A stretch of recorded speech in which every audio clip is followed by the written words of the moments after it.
Qualche giorno fa stavo sistemando un po' di attrezzatura qui nel mio studio. A un certo punto mi sono fermato, mi sono guardato intorno e ho pensato: cosa succederà a tutti questi dischi dopo di me? Chi li avrà dopo di me? Li tratterà con cura? Stavo entrando in un loop malefico, ma fortunatamente mi sono risvegliato subito e mi sono ricordato che dovevo assolutamente girare questo video perché ho troppa roba nuova da farvi vedere.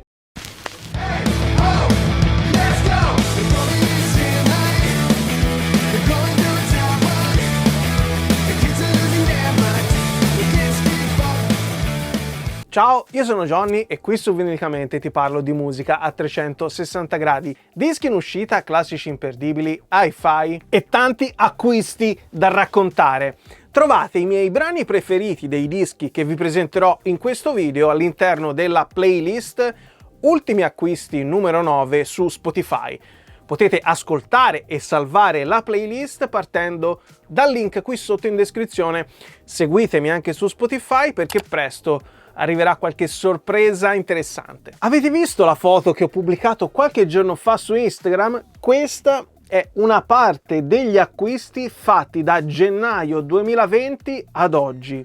Per scegliere quali dischi mostrare in questo video ho seguito lo stato d'animo degli ultimi giorni, come si faceva un tempo registrando le cassettine per la nuova fiamma che ci faceva ingarbugliare lo stomaco.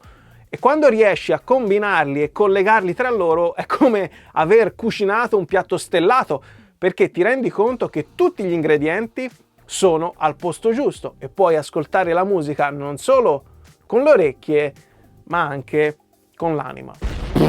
E naturalmente si parte a bomba con un disco che serve a ricordare un grandissimo del rock che purtroppo ci ha lasciato qualche mese fa, ossia Eddie Van Halen, una vera e propria leggenda dell'hard rock, uno di quei guitar hero che ha impresso un sigillo fondamentale nella storia della musica e lo ha fatto anche grazie al profondo senso popular della sua tecnica mostruosa, resa appetibile anche alla massa.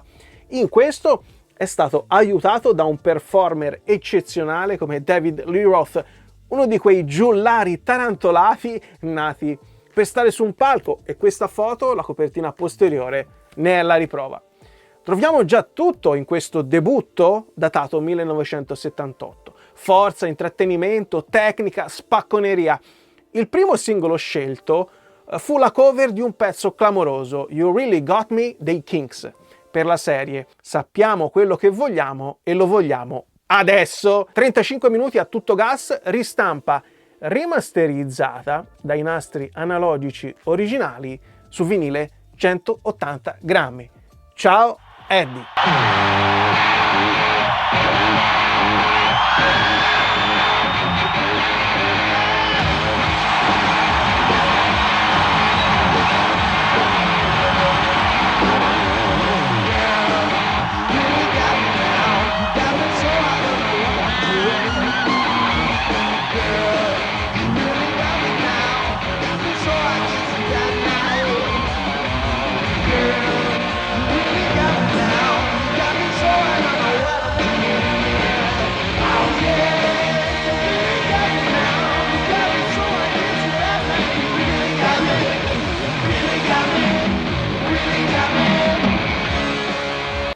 Grandissimi Van Halen.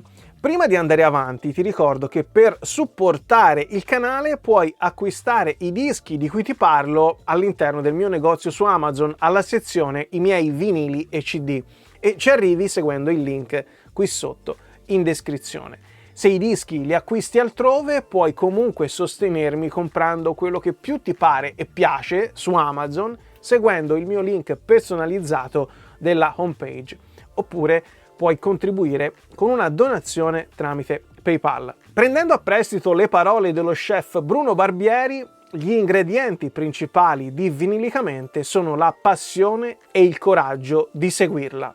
Ma per dare voce alla passione e per mantenere quella voce squillante c'è bisogno del sostegno di tutti. Teniamo il piede sull'acceleratore per un altro must have, uno di quei dischi che ha previsto l'alternative rock degli anni 90 grazie alla fusione di frastuono e melodia.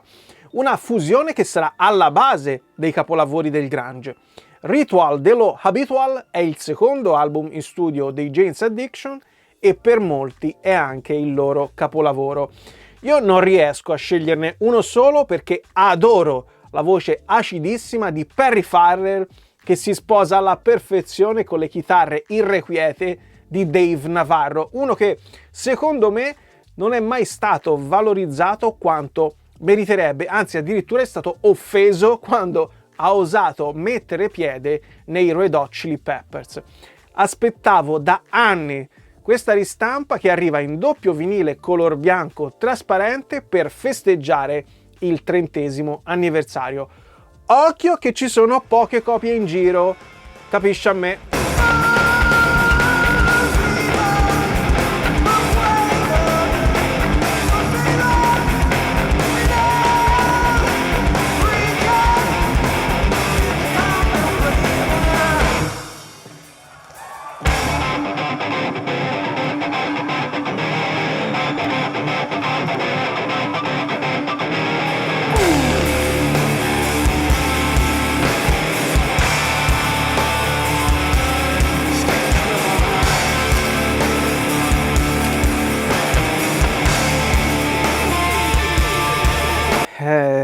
Dopo una partenza a razzo con queste due bombe di Van Halen e Jane's Addiction, dobbiamo rallentare un attimo, dilatare un po' il ritmo, farlo fluttuare nei nostri diffusori o nelle nostre cuffie.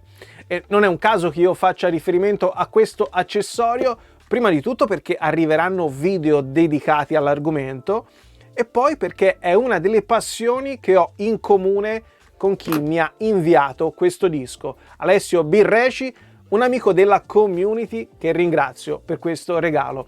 Lui è cresciuto con la musica dei Pink Floyd e senza dubbio, se piacciono anche a voi, non dovreste farvi scappare questo disco, soprattutto se vi piacciono i Pink Floyd di Animals. All Rights Removed dei norvegesi Airbag è un bel viaggio nei ricordi, non aggiunge nulla a ciò che è stato già detto nel genere di appartenenza, ma questo non significa che il loro soft prog non meriti più di un ascolto. Anzi, per me è stata una bella scoperta, per cui grazie Alessio. Edizione rimasterizzata in doppio vinile rosso.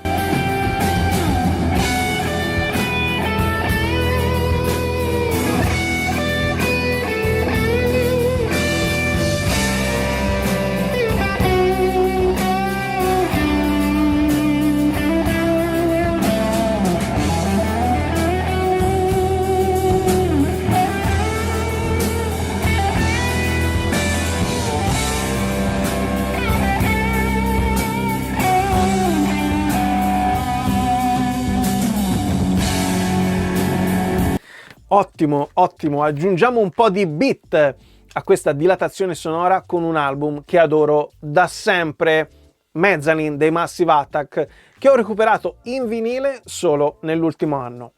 È uno dei tanti doppioni della mia collezione, nel senso che ho anche la versione in CD e ce l'ho dal giorno dell'uscita, perché in quegli anni la mia fissa per i Massive Attack era veramente al top. Massive Attack, tra i massimi protagonisti della scena trip hop, hanno poi saputo mantenersi attuali anche quando il genere ha perso presa sul pubblico più casual, quello che era arrivato grazie ai passaggi in radio.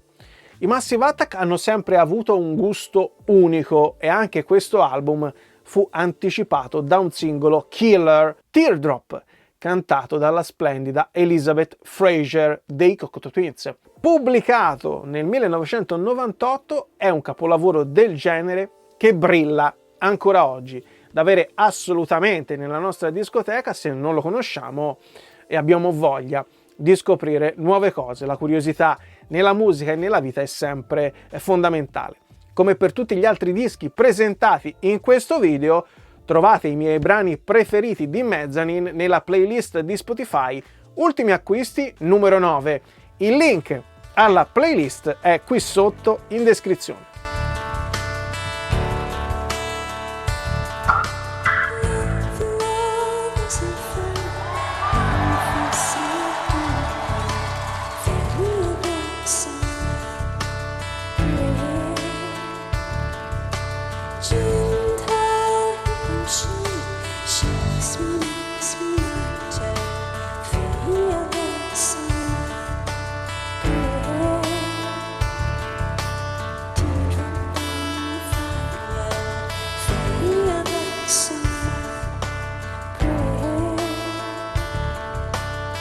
Oh, anche qui tanti bei ricordi col debutto omonimo dei Negrita, pubblicato per la prima volta in vinile a gennaio 2020 e rimasterizzato, come c'è scritto qui sull'adesivo.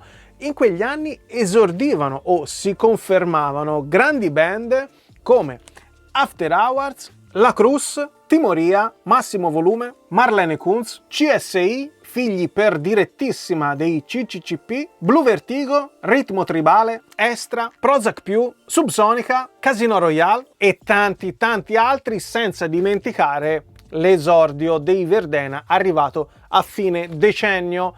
È stato fantastico crescere in quegli anni perché oltre al grunge, ai capelli lunghi e alle camicie di flanella importate dagli Stati Uniti avevamo anche tanta roba validissima cantata in italiano. I Negrita appartengono senza dubbio alla categoria dei fuoriclasse per quanto mi riguarda, soprattutto con questo album che riuscì a catturare l'attenzione di molti grazie alla canzone e al videoclip del primo singolo, Cambio. Bene, dicevamo poco fa degli Estra.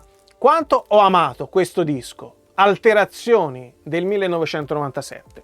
Talmente bello che non vendette nulla, e anche se 2 anni dopo pubblicarono un altro grande disco, Nordest Cowboys, gli Estra rimasero un po' segnati da questa impasse, perché se fai un capolavoro come Alterazioni e nessuno ti calcola, è normale che un po' ti prenda male. Questo preambolo serviva a presentare Inexorable, l'ultimo disco di Giulio Casale, ex frontman degli Estra, oggi artista a 360 gradi tra letteratura, teatro e musica. Era da tanto che volevo presentare questo disco, uscito ormai 2 anni fa, ma come vedete i video di questa rubrica sono compilati come le cassettine di una volta, con tutta la cura del caso, per cui aspettavo il momento giusto e finalmente è arrivato. Grande classe, grande voce, grandi interpretazioni, senza dubbio l'esperienza in teatro ha aiutato. Ascoltatelo e acquistatelo, anche perché è distribuito da una piccola etichetta che sta facendo molta roba interessante, la veronese Vrek di David Bonato. E le realtà interessanti come Vrek e come anche questo canale vanno sostenute per farle rimanere in vita. Ci siamo amati noi, o era soltanto un video?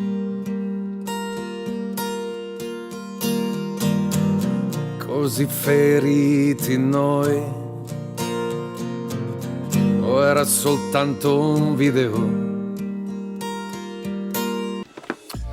Paura, eh? Qualche mese fa vi avevo fatto vedere quanto ero rimasto affascinato dal film Suspiria del grande Dario Argento e dalla relativa colonna sonora dei Goblin. A questo giro abbiamo sempre lo stesso titolo, ma cambia tutto il resto, che poi è il motivo principale per cui il remake di Luca Guadagnino è stato massacrato dai fan della pellicola originaria. In pratica i fan volevano una copia carbone della versione del 1977 e invece il film di Guadagnino si ispira a quello del regista romano, ma è un'altra cosa ed è un altro grande film, perlomeno per chi riesce ad andare oltre il proprio fanatismo. Stessa cosa per la colonna sonora. A rendere epico il primo Suspiria c'era il prog rock dei Goblin, per Guadagnino c'è il grande mood onirico e visionario di Thom Yorke dai Radiohead. Splendida copertina fluo, splendido contenuto. Se potete, regalatevelo insieme al film.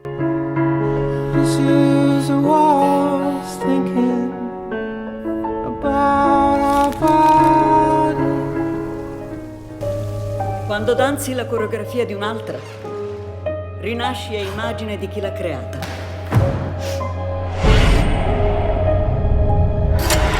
Non mi sembra vero di essere qui. Madame Blanc è incredibile. 1 e 2 e 3. La passione che mette nel suo lavoro. Devi decidere. Che cosa vuoi essere per questa compagnia?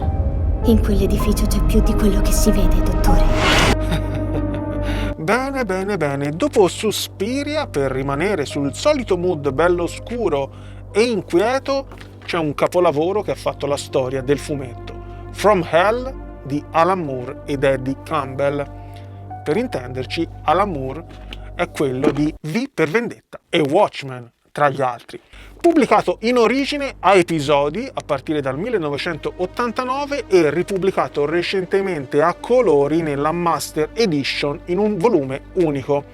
Peccato solo che la versione italiana non abbia la copertina rigida, indispensabile per un volume così massiccio. Arriva il crescendo!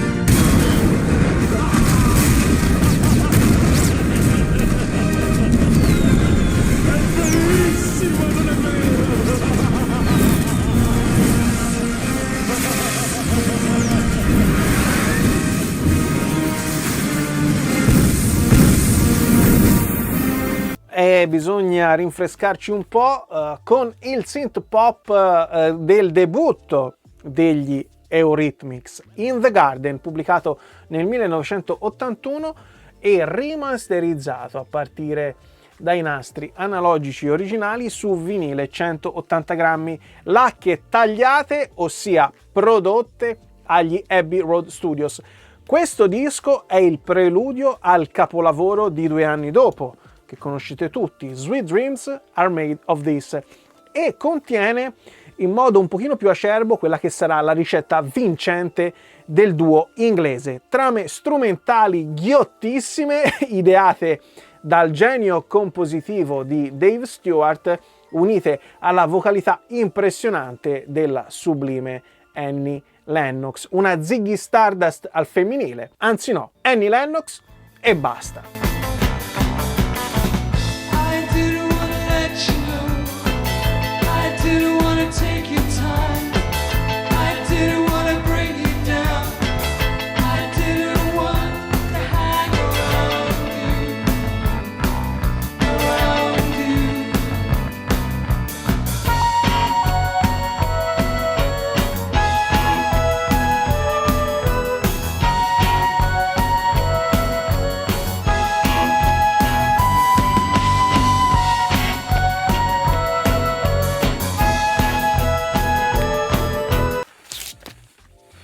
I primissimi Eurythmics esploravano anche la New Wave britannica, una miniera d'oro musicalmente parlando, ma anche la New Wave italiana si è difesa egregiamente e grazie al commento di uno di voi ho potuto scoprire questa perla nascosta della nostra musica. Liberovici di Andrea Liberovici, pubblicato nel 1980, quando l'autore, che è questo ragazzo qua in copertina, non aveva ancora compiuto 18 anni e questo non era neanche il suo debutto, perché il debutto Oro era del 1978, quando di anni ne aveva 16. Enfant prodige della cultura italiana, Andrea Liberovici componeva testi e musiche da solo, facendosi poi ovviamente accompagnare da una band con gli attributi, come accadeva spesso in quegli anni.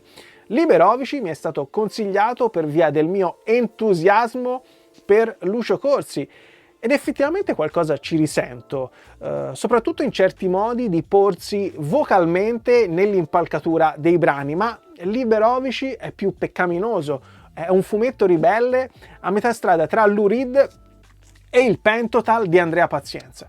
Se amate anche Fausto, dovete assolutamente recuperare questo disco. Andrea Liberovici si stufò presto del music business italiano e posso intuirne i motivi. Non ha abbandonato del tutto la musica, però, perché è una parte importante delle sue opere teatrali. Allora, il primo disco è uscito proprio perché io suonavo le mie canzoni nei campi di Venezia, così. sono passati 2 produttori, proprio quella roba classica, sono passati 3 editori, ho detto chi sei tu? Ma sono tue le canzoni? Dico sì, sono mie, dice possiamo parlarne, e poi sono andati i miei genitori per fare il contratto perché non era una cosa così usuale. E però io dico il primo disco che si chiamava Oro, avevo curato testi, musiche e arrangiamenti e ci avevo anche suonato a cantarci. Il secondo disco, che si chiamava Liberovici, diciamo così semplicemente, era già più, e quindi il primo disco sono molto affezionato, il secondo disco, infatti poi ho mollato quella storia lì, era già più una sorta di manipolazione, diciamo così, da parte della casa discografica, che è una casa discografica importante, non manipolazione, ma loro fanno il loro lavoro, nel senso, gli servivano un ragazzino all'epoca, diciamo, era carino, quindi non so come dire, con gli occhioni, quindi le foto in un certo modo, i musicisti così, se io facevo dei testi un po' bizzarri me li tagliavano e li ricocivano loro, quindi io che sono, poi ho un carattere, cioè che non mi piace che mi dici quello che devo fare sostanzialmente, ho litigato molto con questa casa discografica, li ho mandati a quel paese. E allora noi vedevo un uomo con le tempie illuminate, trainato da un bambino con le palle un po' girate, lampi rosa, il cielo scuro, in mano il martello del suo futuro, a spaccare il marmo e le finestre del tempio delle sue maestre. E poi con i denti marci gettarsi dentro gli scarti e correre dietro i gatti e mangiare 2 poveri matti e urlare contro il mondo picchiando pezzi di giornale sotto le urla dei temporali.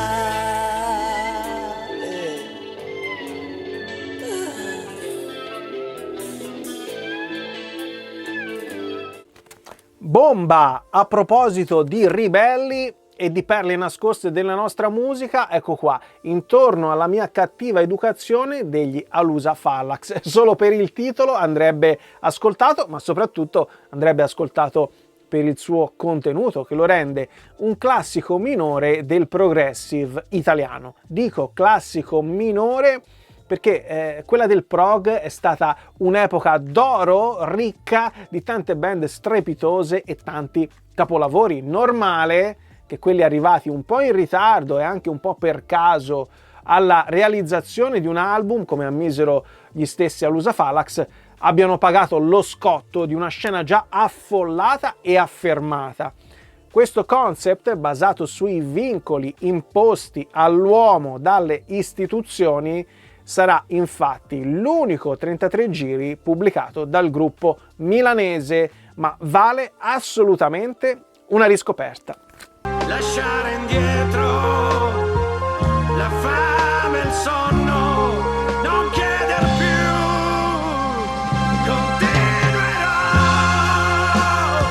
a camminare. Sempre sulla scia di personaggi fuori dagli schemi, il grande Chet Baker, con una delle tante ristampe dedicate al suo splendido Chet Baker Sings, il debutto in ambito vocal jazz del trombettista americano, pubblicato in origine nel 1954. È il disco di My Funny Valentine, uno standard del 1937 nell'interpretazione per la quale ancora oggi viene ricordato Chet Baker, ed è anche una delle versioni più amate da chi mastica pane e jazz. Classico disco da penombra e da acchiappo e da scena di film con protagonista tormentato e acculturato. Un grande classico, insomma. A Valentine's Day.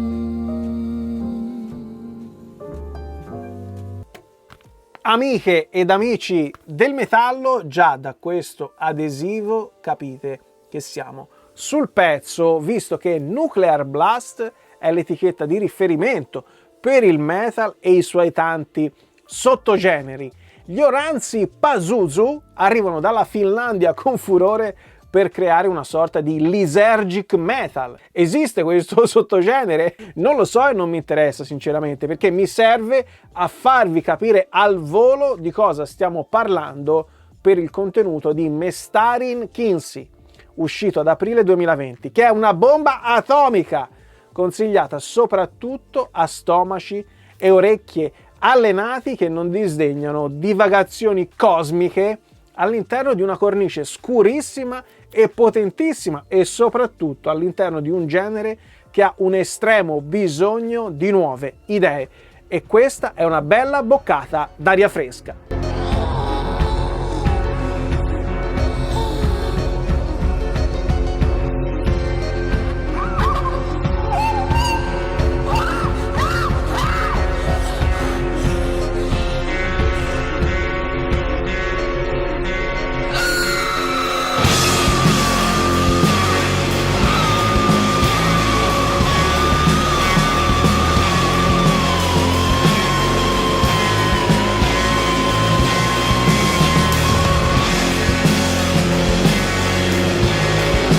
Oh, se siete rimasti un po' turbati dagli Oranssi Pazuzu, ecco un bel dischetto per rimettersi in carreggiata. Lost Souls dei Doves, il debutto dei Doves, un gioiello Britpop pubblicato in origine nel 2000 e ristampato per la prima volta in vinile nel 2020 in occasione del 20° anniversario. Vi sfido a non innamorarvene dopo aver ascoltato i primi 30 secondi del primo brano. E poi, se sarete ancora lucidi, il secondo brano vi metterà KO. A me successe così all'epoca e succede tuttora ogni volta che lo riascolto. E quindi per me uno dei migliori dischi di quegli anni in cui sembrava di assistere alla seconda British Invasion, dopo quella dei Beatles, naturalmente. Questa è l'edizione limitata in doppio vinile arancione. Nel mio negozio su Amazon trovate l'ultima copia disponibile, altrimenti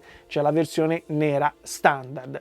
Ma qualsiasi sia l'edizione che vorrete acquistare, arancione, nera, CD, liquida, chi più ne ha più ne metta, merita comunque tutta la vostra attenzione.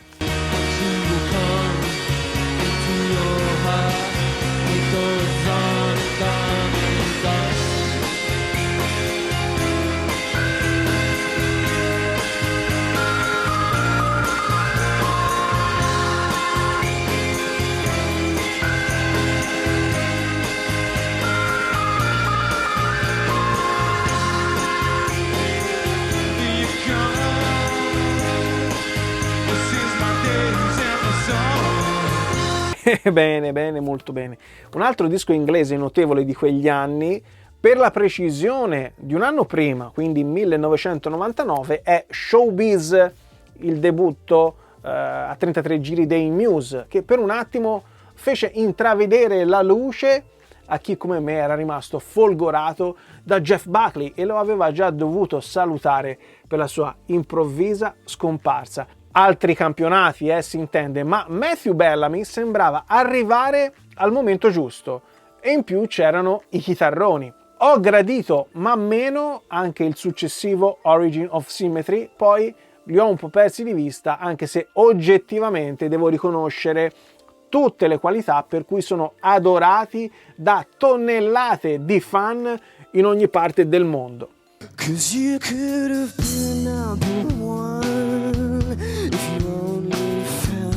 Time when you could have ruled the whole world if you had the chance, yeah. You could have been number one when you could have ruled the whole world, when we could have had so much fun, but you blew it away. Oh, e chiudiamo in bellezza questo video dedicato ai miei acquisti con un'altra grande voce italiana, Max Zanotti, ex frontman dei Idea Sonica, una band che purtroppo non ha mai raccolto quanto meritasse. A un passo è il suo secondo album solista, uscito nel 2019, è un bel mix tra un rock blues ritmato e uno un po' più riflessivo, e in questo caso l'esempio migliore è fornito dalla splendida title track che chiude la scaletta facendoci venire i brividi. Grande Max, edizione in vinile limitata e numerata a mano, 150 copie, per cui ascoltatevi i 2 brani che ho inserito nella playlist su Spotify e se vi interessa accattateville perché le copie sono poche. Vai! Che non è qui la fine, lo so, l'ho letto in fondo al mattino che muore, la sua distanza è un cappello e non ho neanche la forza per chiedere onore. Ho la sete di un cane che sa ringhiare fino a sentire dolore. Lei balla sulla mia vita e non ha neanche intravisto la cruna sul cuore, e mi viene a cercare anche in fondo alle scale, trascino la colpa fino a stare male.